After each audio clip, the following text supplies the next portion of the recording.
नमस्कार, ये आकाशवाणी शिमला है। अब आप प्रभा शर्मा से प्रादेशिक समाचार सुनिए। आज के मुख्य समाचार। मुख्यमंत्री सुखविंदर सिंह सुक्खू ने कहा, प्रदेश के शक्तिपीठों का डिजिटल रूपांतरण होने से राज्य में पर्यटन को मिल रहा प्रोत्साहन। केंद्र सरकार ने एसडीआरएफ से केंद्रीय हिस्सेदारी और एनडीआरएफ से हिमाचल प्रदेश को अग्रिम राशि के रूप में 189 करोड़ से अधिक की धनराशि की जारी। उप मुख्यमंत्री मुकेश अग्निहोत्री ने ड्रोन प्रौद्योगिकी के क्षेत्र में नवाचार लाने और ग्रामीण क्षेत्रों तक इसकी पहुंच बनाने के लिए समन्वित प्रयासों पर दिया बल। और नेता प्रतिपक्ष जयराम ठाकुर ने प्रदेश सरकार पर पेंशनरों के साथ भेदभाव करने का लगाया आरोप।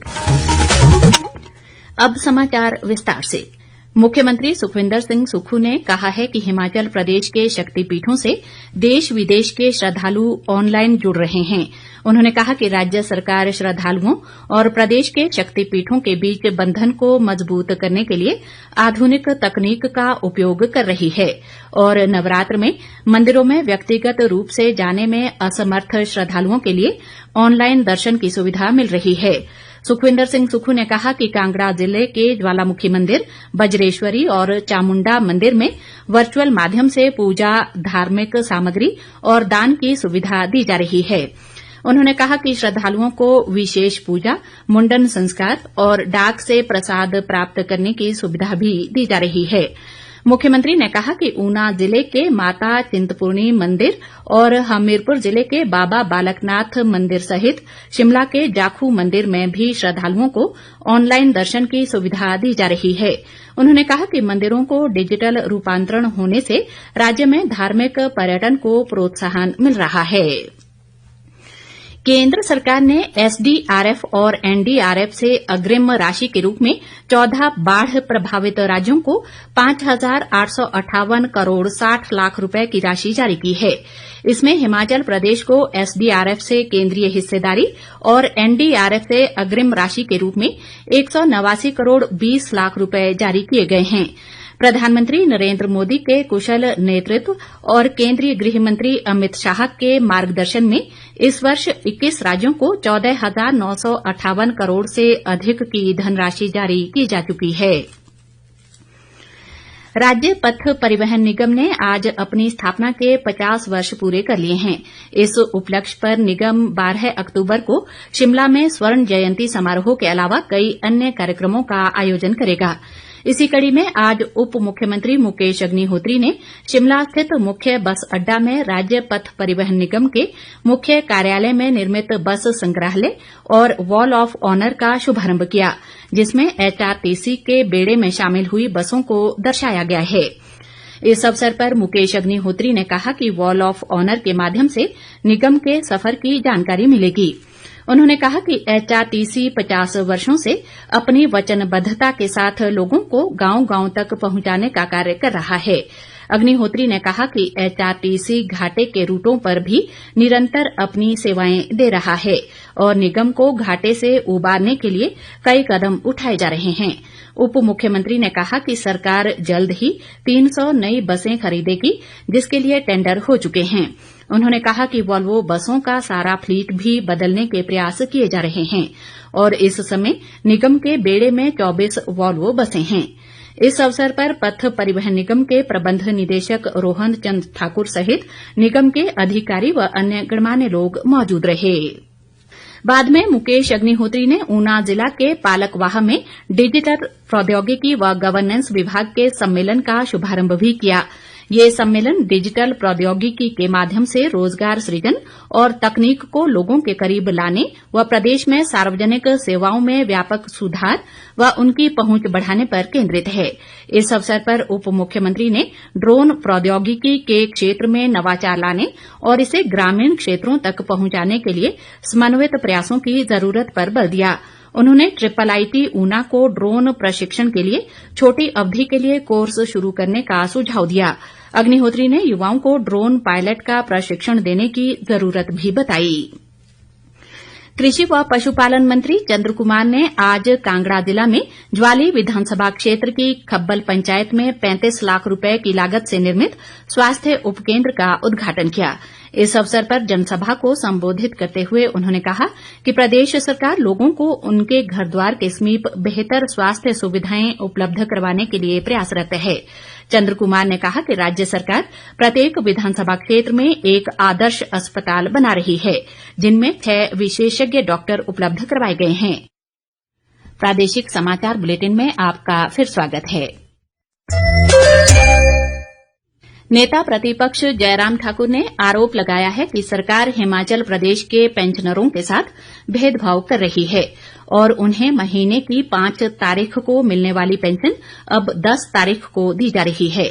शिमला से जारी एक बयान में उन्होंने कहा कि लंबे समय तक प्रदेश में अपनी सेवाएं देने वाले सेवानिवृत्त कर्मचारियों के साथ सरकार का ये भेदभाव शर्मनाक है।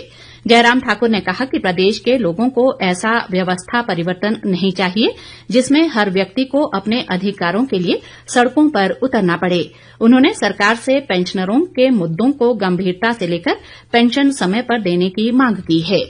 जयराम ठाकुर ने सरकार द्वारा पानी के दामों में की गई 10% बढ़ोतरी को भी दुर्भाग्यपूर्ण बताया।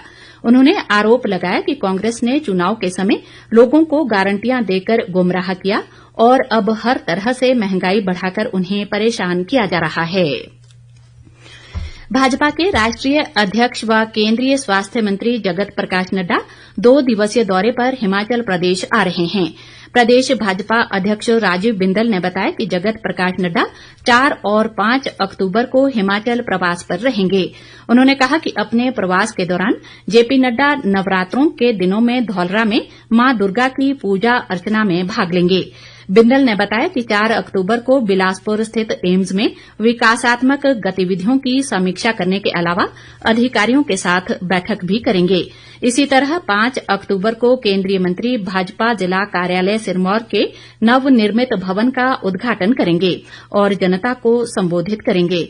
इस दौरान वे नवनिर्मित भाजपा जिला कार्यालय देहरा की उद्घाटन पट्टिका का अनावरण भी करेंगे।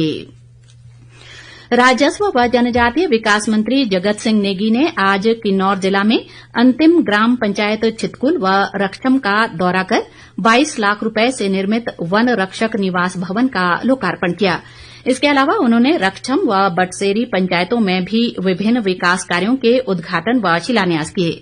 इस अवसर पर एक जनसभा को संबोधित करते हुए जगत सिंह नेगी ने कहा कि प्रदेश सरकार सीमावर्ती क्षेत्रों के विकास के लिए वचनबद्ध है और किसानों व बागवानों की आर्थिकी को सुदृढ़ करने के लिए इस वर्ष से यूनिवर्सल कार्टन लागू कर दिया गया है।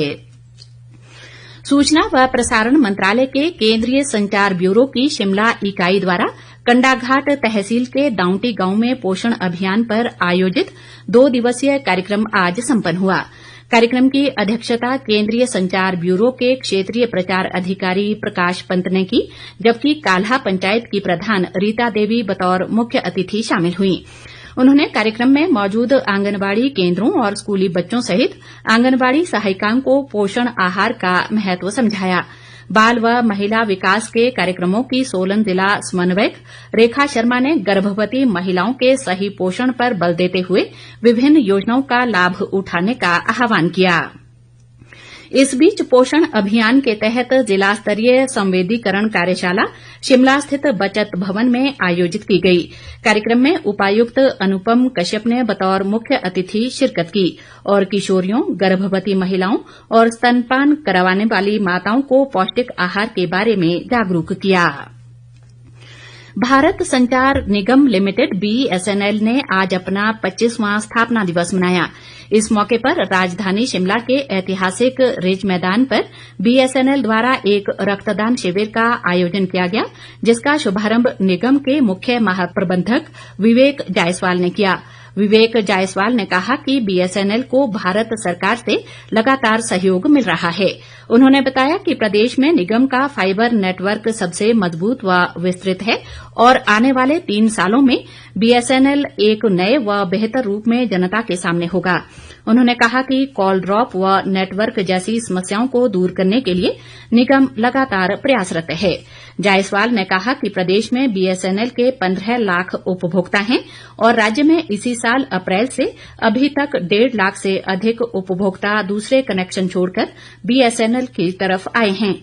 उन्होंने ये भी कहा कि अभी तक प्रदेश में 1068 4G टावर लगाए जा चुके हैं और अगले वर्ष मार्च माह तक 2000 टावर लगाने का लक्ष्य निर्धारित किया गया है। अंत में मुख्य समाचार एक बार फिर। मुख्यमंत्री सुखविंदर सिंह सुक्खू ने कहा, प्रदेश के शक्तिपीठों का डिजिटल रूपांतरण होने से राज्य में पर्यटन को मिल रहा प्रोत्साहन। केंद्र सरकार ने एसडीआरएफ से केंद्रीय हिस्सेदारी और एनडीआरएफ से हिमाचल प्रदेश को अग्रिम राशि के रूप में 189 करोड़ से अधिक की धनराशि की जारी। उप मुख्यमंत्री मुकेश अग्निहोत्री ने ड्रोन प्रौद्योगिकी के क्षेत्र में नवाचार लाने और ग्रामीण क्षेत्रों तक इसकी पहुंच बनाने के लिए समन्वित प्रयासों पर दिया बल। और नेता प्रतिपक्ष जयराम ठाकुर ने प्रदेश सरकार पर पेंशनरों के साथ भेदभाव करने का लगाया आरोप। इसी के साथ ये समाचार बुलेटिन समाप्त हुआ। नमस्कार।